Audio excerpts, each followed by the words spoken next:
የአቋም መፈተሻ ጨዋታዎች በተለያዩ የአውሮፓ ክለቦች መካከል እየተደረጉ ነው የሚገኙት። ትላንትና ሊቨርፑል ከኦሳሱና ጋር ተጫውቶ 3-1 አሸንፏል።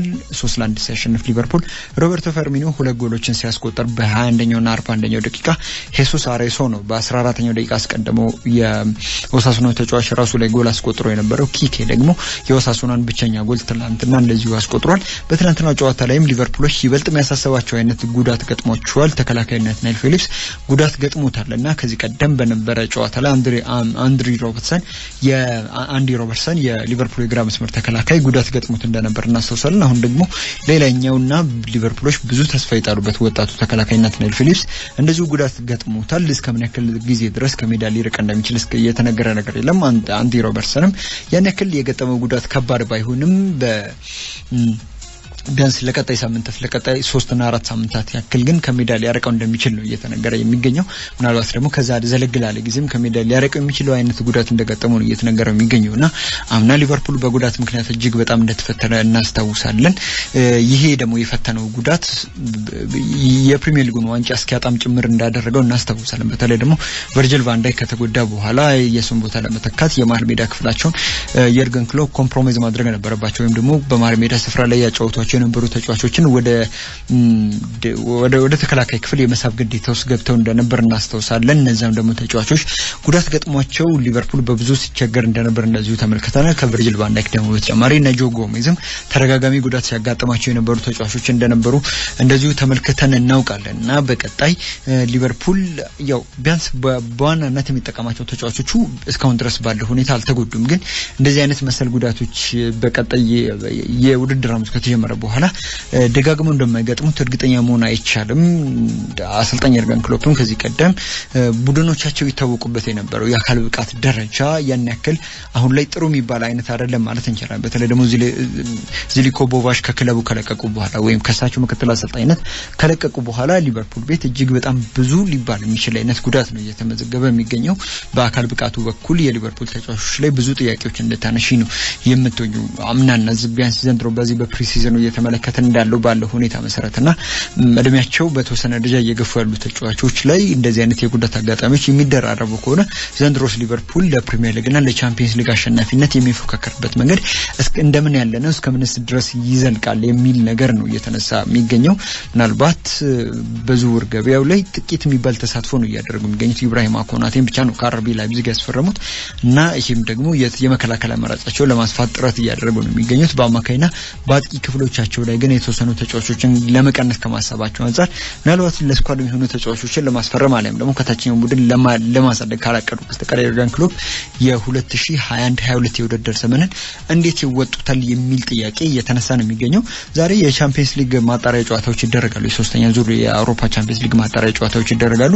ከሚደረጉ በርከት ያሉት ጨዋታዎች መካከል ጥቂቶቹን ለማንሳት ያክል ስላቪያ ፕራግ ከፍሬንች ባሮሽ ይጫወታሉ። ሻክታር ዶኔትስክ ከጌንክ፣ ሞናኮ ከስፓርታ ፕራግ፣ ያንግ ቦይስ ከሴፋር ክሉዥ፣ ቤኔፊካ ከስፓርታክ ሞስኮ፣ ሬንጀርስ ከማልሞ ይጫወታሉ። የስቴቨን ጀራርድ ቡድን በአውሮፓ ቻምፒየንስ ሊግ ተሳትፎ ለማድረግ ነው ጥረት እያደረገ የሚገኘው። ምናልባትም ያሳለፍነው የውድድር ዘመን እጅግ በጣም አስደናቂ በሆነ መልኩ ነው የስኮትላንድ ሊግ ሻምፒዮን ሆኖ የነበረውና አሁን ወደ አውሮፓ መድረክ ለመመለስ ከማልሞ ጋር የሚያደርገው ጨዋታ ይጠበቃል። የመጀመሪያውን ዙር ጨዋታ 2-1 ተሸንፎ እንደነበር እናሳውሳለን። አሁን በሚለው 1-0 ብቻ ማሸነፍ ወደ ቀጣዩ ዙር ያሳልፈዋል።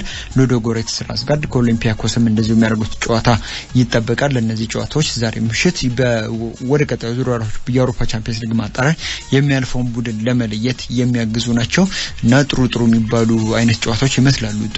ከዚህ ቀደም ቢያንስ በአውሮፓ ቻምፒየንስ ሊግና በዩሮፓ ሊግ ላይ ሲሳተፉ የምናውቃቸው አይነት ቡድኖች ናቸው እርስ በርሳቸው የሚገናኙትና የማየት አጋጣሚ ላላቸው አድማጮቻችን እነዚህን ጨዋታዎች ቢመለከቱ ሊዝናኑባቸው እንደሚችሉ ለመጠቆም ያክል ሮሜሎ ሉካኩ በቼልሲ መጨረሻ የጤንነት ምርመራውን ለማድረግ ለንደን መድረሱ ነው እየተሰማ የሚገኘው። የ28 ዓመቱ ቤልጂየማዊ ወደ ቀደመ ቤቱ በ97.5 ሚሊዮን ፓውንድ ወጪ ለመመለስ ከጫፍ ላይ ደርሷል።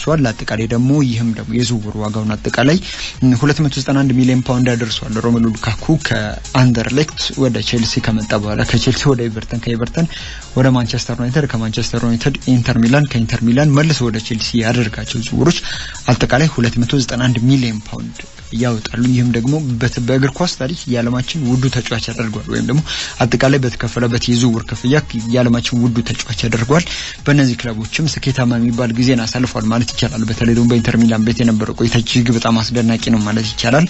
በኢንተር ቤት 95 ጨዋታዎችን አድርጎ 64 ጎሎችን ማስቆጠር ችሏል። በጣም አስደናቂ የሚባል የጎል በጨዋታ ንጻሬ ያለው ተጫዋች ነው ማለት ይቻላል። ኢንተር ሚላን ዳግም የስኩዴቶ ሻምፒዮን ሲሆን የዚህ ተጫዋች አስተዋጽኦ እጅግ በጣም ትልቅ ነበር ማለት ይቻላል። በተለይ ደግሞ ከላውታሮ ማርቲኔዝ ጋር የነበረው ጥምረት ሉላ የሚል ቅጽል ስም እስኪሰጠው ድረስ በጣም የተናበበና የተሳካ ነበር ማለት ይቻላል። በእነዚህ ጊዜያት ላይም ሮሜሉ ሉካኩ ኢንተር ሚላን ሻምፒዮን ሲሆን እና ጨዋታዎቹን በሚያሸንፍባቸው አጋጣሚዎች ላይ የሚያስቆጥሯቸው ጎሎች እጅግ በጣም ወሳኝ ነበሩ ማለት ይቻላል። በስኩዴቶም ሆነ በሌሎች ውድድሮች ላይ ቤልጂየም አጥቂ ትክክለኛ ፎርሙን በኢንተር ሚላን ቤት ነው ያሳየው የሚል ነገር እስኪነሳ ድረስ ነው ጥሩ የሚባል ብቃቱን አሳይቶ የነበረው። ነገር ግን በኢንተር ሚላን በገጠመው የፋይናንስ ቀውስ ምክንያት ተጫዋቾቹን እየሸጠ ነው የሚገኘው። ከወዲሁ እንደ ሮሜሉ ሉካኩ ያለ ትልቅ ተጫዋቹን ለማጣት ተገዷል። ምናልባትም ደግሞ በቀጣይ ደግሞ ላውታሮ ማርቲኔዝንም ደግሞ የሚያጣበት እድል እንደዚሁ ሰፊ የሆነ ይመስላል። እነዚህን ሁለት ተጫዋቾች ደግሞ የሚለቅ ከሆነ በነማን ይተካቸዋል የሚለው ነገር ከወዲሁ አሳሳቢ እየሆነ ይገኛል። ግን ለማንኛውም ሮሜሉ ሉካኩ ጥቂት ጊዜ ያሳለፈበትን ክለብ ቼልሲን ሊቀላቀል ከጫፍ ደርሷል። በ2011 ነበር ከአንደርሌክት ወደ ቼልሲ በ11 ሚሊዮን ፓውንድ አካባቢ ተዘዋውሮ የነበረው። ለቼልሲ ዋናው ቡድን 15 ጨዋታዎችን አድርጓል። ነገር ግን ምንም ጎል አላስቆጠረም። ምናልባት አሁን ላይ ሊሆን ይችላል ወይም ደግሞ ወደ ቼልሲ ከተመለሰ በኋላ ጎል የሚያስቆጥር ከሆነ የመጀመሪያ ጎሉን ሊሆን ይችላል በቼልሲ ቤት የሚያስቆጥረውና ያልጨረስኩት የቤት ስራ አለ ወይም ደግሞ ያልጨረስኩት አሳይመንት አለ ብሎ ወዳሰበበት ቼልሲ ሲመለስ ጎል ለማስቆጠር ወይም ደግሞ የጎል አካውንቱን አንድ ብሎ የሚከፍትበት አጋጣሚ ይኖራል። ምናልባት ደግሞ ሮሜሉ ሉካኩ ወደ ቼልሲ የሚያመራ ከሆነ ከቼልሲ ይለቃል ተብሎ በዋነኝነት ሲነገርለት የነበረው ተጫዋች ታሚ አብርሃም ነው። ታሚ አብርሃም ወደ ሮማ ሊዘዋወር ከጫፍ ስለመድረሱ ነው እየተሰማ የሚገኘው። የ23 ዓመቱ አጥቂ ወደ አርሰናል አሊያም ደግሞ ወደ አታላንታ ይዘዋወራል ነበር ሲባል የነበረው። ነገር ግን ሁለቱ ክለቦች በ34 ሚሊዮን ፓውንድ የዝውውር ክፍያ ላይ ከስምምነት ላይ መድረሳቸው እንደዚሁ ተነግሯል።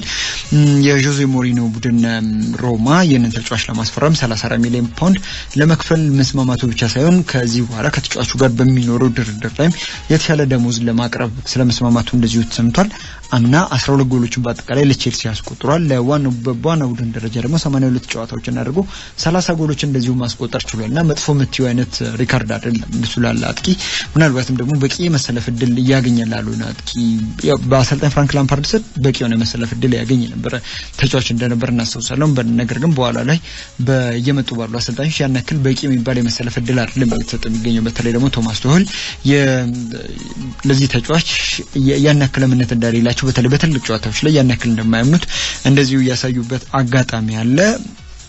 ምናልባት ደግሞ የተጫዋች ያው ቼልሲ ከኢንተር ሚላን ሮሜሉ ሉካኩን የሚያስፈርም ደግሞ ከሆነና ታሚ አብርሃም ወደ ሮማ የሚዘዋወር ከሆነ ሌላኛው ደግሞ ያው አጥቂ የሚፈልገው ክለብ ሊሆን የሚችለው ኢንተር ሚላን ነው። ኢንተር ሚላን ኤዲን ዤኮን ከሮማ ለማስፈረም መቃረቡ ተሰምቷል። ታሚ አብርሃም ወደ ሮማ የሚያመራ ከሆነ ኤዲን ዤኮ ከሮማ የሚለቅበት እድል ሰፊ ሆኗል። ኤዲን ዤኮ ደግሞ ከሮማ ልቆ ወደ ኢንተር ሚላን ለማምራት ከስምምነት ላይ ደርሷል። ለዚህ ተጫዋች ዝውውር እስከ 4 ሚሊዮን ዩሮ ድረስ ወጪ እንደሚደረግ ነው የተነገረው። ቦስኒያዊ አንጋፋ አጥቂ በሮማ ቤት ጥሩ የሚባል ጊዜ ማሳለፍ ይችላል የነበረው። ከዛ በፊትም በማንቸስተር ሲቲ ቤት ጥሩ የሚባል የጎል አስቆጣሪ እንደሆነ ተመልክተናል። አሁን ደግሞ ምናልባትም ደግሞ በቀጣይ 2 እና 3 ቀናት የዚህ ተጫዋች ዝውውር ይጠናቀቃል ተብሎ ነው የታሰበ የሚገኘው። ላውታሮ ማርቲኔዝ ወደ 3 ላይ የሚያደርገው ዝውውር በአንድ ስቴፕ ወይም ደግሞ በአንድ ደረጃ ለመጠናቀቅ መቃረቡ ነው የተሰማ የሚገኘው። ቶተንሃም ለዚህ ተጫዋች ዝውውር እስከ 60 ሚሊዮን ፓውንድ ድረስ ወጪ ለማድረግ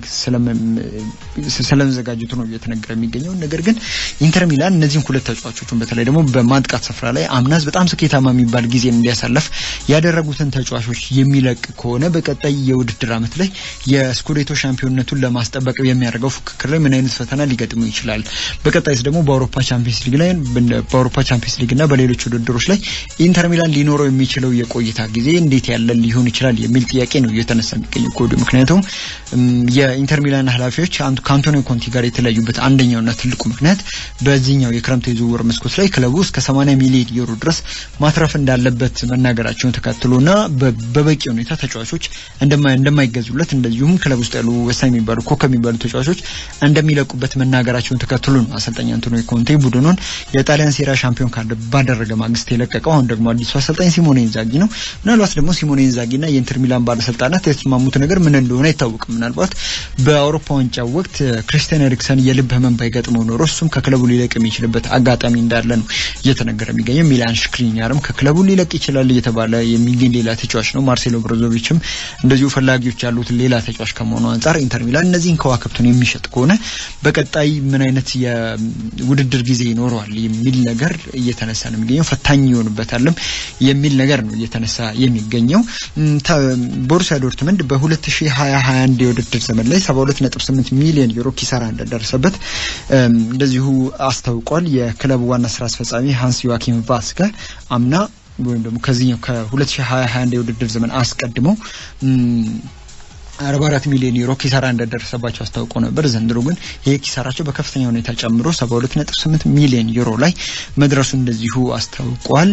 ከስቴዲየም ወይም ደግሞ ከስቴዲየም ገቢ ያገኙት የነበረው በአመት ያገኙት ከነበረው ገቢ 32.5 ሚሊዮን ዩሮ እያጡ መሆናቸውን ገልጸዋል። እንደዚሁ ነገር ግን ይህ አጠቃላይ ከስቴዲየም ያገኙት የነበረው ገቢ አምና በተለይ ወደ 600,000 ዩሮ ወርዶባቸውና በከፍተኛ ሁኔታ ነው እየቀነሰባቸው የሚገኘው። እንደ ቦሩሲያ ዶርትመንድ ያሉ ህዝባዊ መሰረት ያላቸው ቡድኖች ዋንኛ ገቢ ምንጫቸው የዚህ ስቴዲየም ገቢና ለደጋፊዎቻቸውና ለተመልካቾቻቸው የሚሸጡት ቁሳቁስ እንደሆነ ይታወቃል። ነገር ግን እነዚህን እንኳን ማድረግ እንዳይችል ተመልካቾች ወደ ስቴዲየም ገብተው ጨዋታዎችን መከታተል አልቻሉም። ምናልባት ደግሞ ዓለም ላይ በጣም ደማቅ የሚባል የድጋፍ ድባብ ከሚፈጥሩ ደጋፊዎች መካከል በቅድሚያ ደረጃ ሊጠቀሱ ከሚችሉት መካከል የቦሩሲያ ዶርትመንድ ደጋፊዎች ይገኛሉና ያው ለክለባቸው ከሚከፍሉት ገንዘብ በተጨማሪ ደግሞ ከክለባቸው ስቶር ወይም ደግሞ ከክለባቸው የቁሳቁስ መሸጫ ሱቅ እንደዚህ የተለያዩ ቁሳቁሶችን በመግዛት ክለባቸውን ይደግፋሉና ቦሩሲያ ዶርትመንድ እነዚህን ሁሉ በማጣቱ ምክንያት ከፍተኛ የሆነ የገንዘብ ቀውስ ውስጥ እየገባ ነው የሚገኘው። ምናልባትም ደግሞ እንደ አርሊንግ ብራውት ኦላንድ ያሉ ከዋክብቱንም ለመሸጥ የሚገደድበት አጋጣሚ እንዳለ ነው እየተነገረ የሚገኘው። ምናልባት ደግሞ ይህንን ተጫዋች የሚሸጠው ከሆነ እንደፈላጊ ሆኖ ብቅ ያለ ሌላ ክለብ አለ። የክለብ ደግሞ በባየር ሚዩኒክ ነው። ባየር ሚዩኒክ አርሊንግ ብራውት ኦላንድን ከቦሩሲያ ዶርትመንድ የማስፈረም ፍላጎት እንዳለው የክለቡ ስፖርቲንግ ዳይሬክተር ሀሰን ሳሊሃሚዚሽ ገልጸዋል። ባየር ሚዩኒክ ከዚህ ቀደም ከቦሩሲያ ዶርትመንድ በጣም በርካታ የሚባሉ ተጫዋቾችን ሲወስድ ተመልክተናል። በቅርብ ጊዜያት ያክል እንኳን ማትስ ሁመልስ ከቦሩሲያ ዶርትመንድ ወደ ባየር ሚዩኒክ ሲያመራ የተመለከተነው ተጫዋች ነው።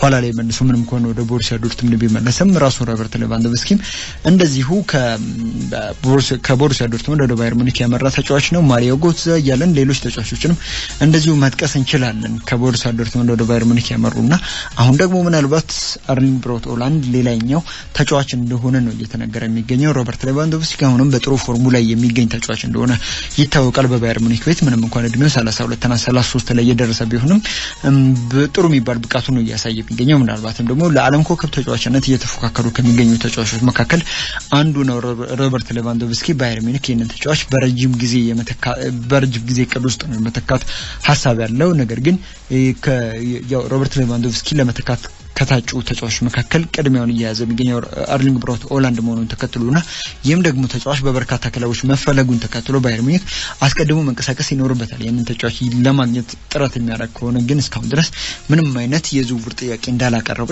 እንደዚሁ ሀሰን ሳሊሃሚዚሽ ገልጸዋል። የተጫዋቹ የዝውውር ክፍያ ከፍ ማለት ደግሞ እና ቦሩሲያ ዶርትመንድ ከዚህ ተጫዋች ዝውውር እስከ 180 ሚሊዮን ዩሮ ድረስ ይፈልጋል መባሉን ተከትሎ አርሊንግ ብራውት ኦላንድና ባየር ሙኒክ ይገናኛሉ የሚል ጥያቄ ከወዲሁ የተነሳ ነው የሚገኘው። ሊዮን ሸርዳን ሻቂሪን ከሊቨርፑል ለማስፈረም ጥያቄ ስለማቅረቡና የነም ተጫዋች ለማስፈረም እንደ ሮማ ካሉ ቡድኖች ጋር ጨረታው ስለመግባት ስለማሰቡ ነው እየተነገረ የሚገኘው። ሊቨርፑል በዚህ በክረምት የዝውውር መስኮት ያን ያክል ጠንካራ የሚባል ተሳትፎ ያድርግ እንጂ ኢብራሂማ ኮናቴ እንዳስፈረመ ይታወቃል። ከዚህ ቀደም ደግሞ ያደረጋቸው የተለያዩ ዝውውሮች አሉ።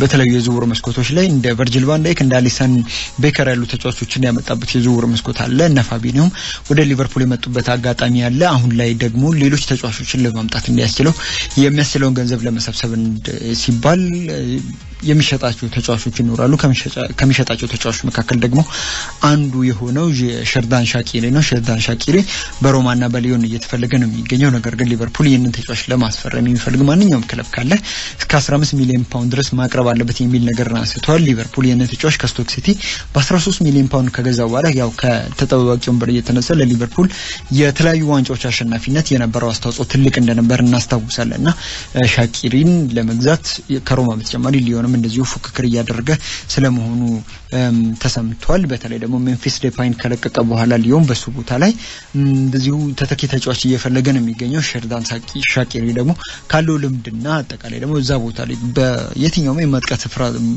ቦታ ላይ ያለምንም ችግር መጫወት የሚያስችለው አቅም ያለው ተጫዋች ከመሆኑ አንፃር ይህንን ተጫዋች ለማስፈረም ሊዮኖች ፍላጎት እንዳላቸው እየተነገረ ነው የሚገኘው ፓሪስ ሳን ዠርመን ሜሲን ሲያስፈርመው ሂሳቡ እንዳይዛባው ወይም ደግሞ የሂሳብ መዝገቡ እንዳይዛባ 10 ተጫዋቾችን ለመሸጥ ስለማሰቡ ነው እየተነገረ የሚገኘው ፓሪስ ሳን ዠርመን ሊዮኔል ሜሲን ለ2 ዓመት 50 ሚሊዮን ፓውንድ በመክፈል ሊያጫውተው እየፈለገ ነው የሚገኘው ነገር ግን የባርሴሎና አባላት የሆኑ የህግ ባለሙያዎች ልክ እንደኛ ሁሉ ፓሪስ ሳን ዠርመን በተለየ የገንዘብ ቀውስ ውስጥ ከመገኘቱ አንፃር በሊዮኔል ሜሲን ሊያስፈርመው አይገባም የሚል ክስ እያቀረቡ ነው የሚገኙት ነገር ግን ሊዮኔል ሜሲ ወደ ፓሪስ ሳን ዠርመን የሚያደርገው ዝውውር ሊጠናቀቅ ከጫፍ ደርሷልና ፓሪስ ሳን ዠርመኖች ለሊዮኔል ሜሲ የሚከፍሉትን ከፍተኛ ደሞዝ ለማቻቻልና በቀጣይም ደግሞ የሚያደርጓቸውን ዝውውሮች ያው ጤናማ ለማድረግ ሲባል አጠቃላይ ደግሞ የሂሳብ መዝገባቸውንም ጤናማ ለማድረግ ሲባል 10 ተጫዋቾችን ለመሸጥ አስበዋል ከሚሸጣቸው ተጫዋቾች መካከል ደግሞ ኢድሪሳ ጋናጌ ያለበት አንደር ሄሬራም እንደዚሁ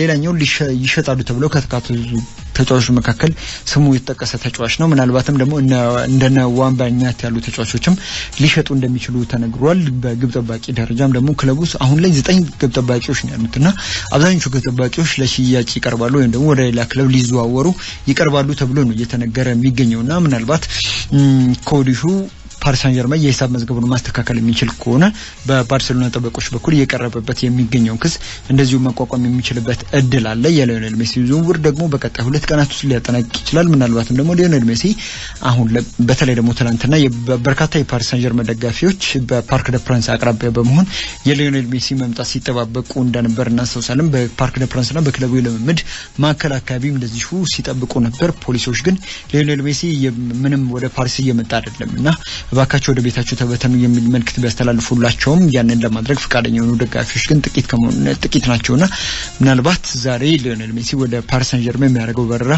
ይከናወናል የሚል ነገር ነው እየተነሳ የሚገኘውና በቀጣይ ቀናትም የጤንነት ምርመራውን ካደረገ በኋላ ይህ የ34 ዓመት አርጀንቲናዊ በይፋ የፓሪስ ሳን ዠርመን ተጫዋች የሚሆንበት እድል አለ ከወዲሁም ደግሞ የፓሪስ ሳን ዠርመን መልበሻ ክፍል ውስጥ የዚህ ተጫዋች መምጣት በብዙ ጉጉት ነው እየተጠበቀ የሚገኘው እንደነ ኔይማር እንደነ ኪሊያን ኤምባፔ ያሉ ተጫዋቾች ከዚህ ተጫዋች ጋር በተለይ ደግሞ ኔይማር ከዚህ ተጫዋች ጋር ዳግም መጫወት ይፈልጋል በባርሴሎና ሳሉ እጅግ በጣም አስደናቂ የሚባል ጥምረት እንደነበራቸው እናስተውሳለን ሜዳ ላይ ብቻ ሳይሆን ከሜዳ ውጭም ደግሞ ጥሩ የሚባል ወዳጃዊ የሆነ ግንኙነት ነበር የነበራቸውና ያንን ወዳጃዊ ግንኙነታቸውን በድጋሚ ለማደስና ምናልባትም ደግሞ ያ ሜዳ ላይ የነበራቸውንም ደግሞ ጥምረት በፓሪስ ሳን ዠርመን ማሊያ ለመድገም እነዚህ ሁለት ተጫዋቾች ዳግም የሚገናኙበት እድል አለ አንሄል ዲ ማሪያም ይህንን ተጫዋች ሊዮኔል ሜሲን በብሔራዊ ቡድን ደረጃ ያውቀዋልና እሱንም እንደዚሁ ወደ ባርሴሎና ለማምጣት ወደ ፓሪስ ሳን ዠርመን ሲመጣ ጥሩ የሚባል ወዳጅነት ወይም ደግሞ ጥሩ የሚባል ኬሚስትሪ ይፈጥራሉ ተብሎ ከሚታሰቡ ተጫዋቾች መካከል አንዱ ነው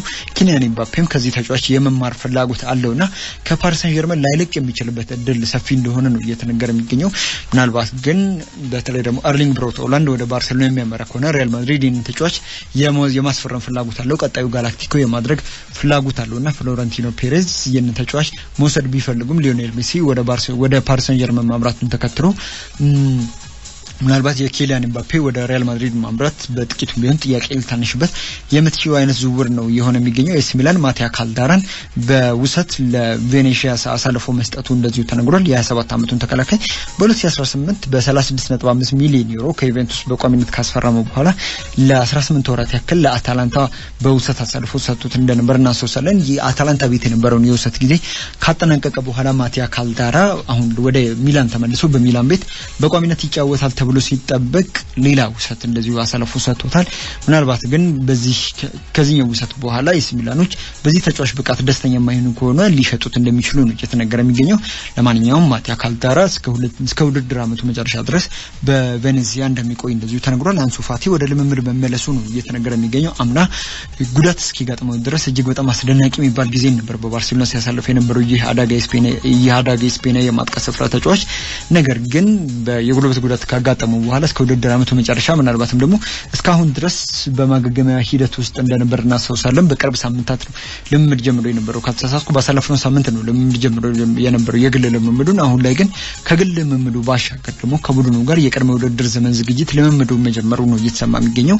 ሜሲን ላጣው ባርሴሎና የአንሱ ፋቲ ከጉዳት መመለስ በትልቁ ፎይታን የሚሰጠው አይነት ዜና ነው ማለት ይቻላል። በቀጣይ የሜሲ አልጋ ወራሽ ተብሎ ከታሰቡ ተጫዋቾች መካከል አንዱ እሱ እንደሆነ ይነገራል። በተለይም በባርሴሎና ቤት የላዮኔል ሜሲን ሚና በቀጥታም ባይሆን በተለያየ መልኩ ለተለያዩ ተጫዋቾች በማከፋፈል ቡድኑ ይጠቀማል ተብሎ ነው እየታሰበ የሚገኘው። የቡድኑ ደግሞ የተለያዩ ሚናዎችን ሲያከፋፍል ሚና ይደርሳቸዋል። በተለይ ደግሞ ጎል ማስቆጠር ሚና ይደርሳቸዋል ተብሎ እየታሰቡ ከሚገኙ ተጫዋቾች መካከል አንዱ አንሱ ፋቲ ነው። ፌዴ ቫልቬርዴም እንደዚሁ ጉዳት እንደገጠመው ተነግሯል። የሪያል ማድሪዱ አማካይ ስፍራ ተጫዋች የውድድር ዓመቱ የመጀመሪያ ሳምንት የላሊጋ ጨዋታ እንደሚያመርጠው ነው እየተነገረ የሚገኘው እና ግን የገጠመው ጉዳት ያን ያክል ለክፉ የሚሰጥ እንዳልሆነም ነው የሪያል ማድሪዱ አሰልጣኝ ካርሎ አንቸሎቲ የተናገሩት። በቀጣይ ቀናት የሚኖረውን የሐኪሞች ውጤትም እንደዚሁ ለመመልከት እየጠበቁ መሆኑ እንደዚሁ ገልጿል። ሰርጂዮ አጉዌሮም እንደዚሁ የባት ጉዳት እንደገጠመውና 10 ሳምንታት ያክል ከሜዳ ሊርቅ እንደሚችል ነው እየተነገረ የሚገኘው። አዲሱ የባርሴሎና ተጫዋች ከማንቸስተር ሲቲ ወደ ባርሴሎና ካመራ በኋላ በቅድመ ውድድር ዘመን ዝግጅት ጨዋታዎች ላይ ተሰልፎ እንደነበር እናስታውሳለን። ከሊዮኔል ሜሲም ጋር ጥሩ የሚባል ጥምረት ነበር ፈጥሮ የነበረው። ነገር ግን ሊዮኔል ሜሲ ከባርሴሎና ከለቀቀ በኋላ ከክለቡ መልቀቅ ይፈልጋሉ ሲባሉ ከነበሩ ተጫዋቾች መካከል አንዱ ነው ሰርጂዮ አጉዌሮ። አምና በማንቸስተር ሲቲ ቤት አምናና ካቻምና በማንቸስተር ሲቲ ቤት የነበረው ብቃት የከዚህ ቀደሙ አይነት አይደለም ማለት እንችላለን። ለዚህም ደግሞ ትልቁ ምክንያታችን ሊሆነን የሚችለው የጉዳት ታሪኩ ነው የዚህ ተጫዋች እና ወደ ባርሴሎና ደግሞ ካመራ በኋላ ተመሳሳይ አይነት ጉዳት ገጥሞታል። የቀኝ እግሩ ባቱ ላይ ያጋጠመው ጉዳት እስከ 10 ሳምንታት ድረስ ከሜዳ ላይ ያርቀው እንደሚችል ተነግሯል። ምናልባትም ደግሞ የባርሴሎና የውድድር ዓመቱ የመጀመሪያ ሳምንታት ጨዋታዎች ያመልጡታል። የመጀመሪያ ሳምንታት ጨዋታዎች ከማምለጥም ደግሞ ባሻገር ምናልባትም በቀጣይ በሚኖሩ የአውሮፓ ቻምፒየንስ ሊግ የመጀመሪያ ዙር ጨዋታዎች ላይ የተጫዋች ላይሰለፍ እንደሚችል ነው እየተነገረ የሚገኘውና ሰርጂዮ አጉዌሮ በባርሴሎና ቤት የነጥብ ጨዋታዎች አጀማምሮ መልካም አልሆነለትም፣ ጉዳት ገጥሞታል። ቦያን ኪርኪችም ክለብ አልባ ከሆነ ቆይታው በኋላ አሁን ላይ ወደ ጃፓኑ ክለብ ቪሴል ኮቤ ማምራቱ ተረጋግጧል። አሁን በዛም ደግሞ በመሄድ የቀድሞው የቡድን አጋሩ አንድሬስ ኢኒስታን የሚቀላቀል ነው የሚሆነው። ከዚህ ቀደም በባርሴሎና አካዳሚ አልፎ እንደነበር እናስታውሳለን። ከባርሴሎና ከለቀቀ በኋላ ወደ አያክስ አምርቶ ነበር። ከዛ በኋላ ስቶክ ሲቲም እንደዚሁም ደግሞ ወደ አላቬዝም አምርቶ እንደነበር እናስታውሳለን። በተለይ ደግሞ ከአላቬዝ ከለቀቀ በኋላ ክለብ አልባ ሆኖ ለረጅም ጊዜ ከቆየ በኋላ አሁን ላይ ቦያን ኪርኪች የአዲስ ክለብ አግኝቷል። የደሞ ክለቡ የጃፓኑ የጂ ሊጉ ቪሴል ኮቤ ስለመሆኑ ነው እየተነገረ የሚገኘው። ይህ ክለብ በጣም በርካታ የሚባሉ ልምድ ያላቸው ተጫዋቾችን ይዟል። እንደ አንድሬስ ኢኒስታ ያሉ ተጫዋቾችን ከመያዝ ባሻገር እዛው ክለብ ውስጥ እንዲቆዩ ውል እያስፈረማቸውም ጭምር ነው ውል ለሚያስፈረማቸውም ጭምር ነው እየተነገረ የሚገኘው። ከዛ ውጭ ሊቨርፑል በዚህ የክረምት የዝውውር መስኮት ቀዝቃዛ የሚባል ተሳትፎ ነበር አድርጓል ስንል የነበረው። አሁን ደግሞ ጀረሜ ዶኩን ከሬን ለማስፈረም ጥረት እንደሚያደርግ ነው እየተነገረ የሚገኘው። ምናልባት ደግሞ ሊቨርፑል የሚሸጣቸው ተጫዋቾችን ለመተካት ይህንን ወጣት ተጫዋች ማስፈረም ይፈልጋል። ምንም እንኳን ቅድም ስናነሳ የነበረው ሮማ ከቼልሲ ጋር ታሚ አብርሃምን ለማስፈረም ከስምምነት ላይ ደርሷል ቢባልም አርሰናልና አታላንታ አሁንም የዚህ ተጫዋች ፈላጊ ስለመሆናቸው ነው እየተነገረ የሚገኘው። በተለይ ደግሞ አርሰናል ተጫዋቹ ወደዛ ለመሄድ ፍላጎት እንዳለው ከመናገሩ አንፃር ይህንን ተጫዋች የማግኘት እድሉ ሰፊ እንደሆነ ነው እየተነገረ የሚገኘው። ሌስተር ሲቲ የማንቸስተር ዩናይትዱን አማካይ ጄዜ ሊንጋርድን ለማስፈረም ፍላጎት እንዳላቸው ነው እየተነገረ የሚገኘው።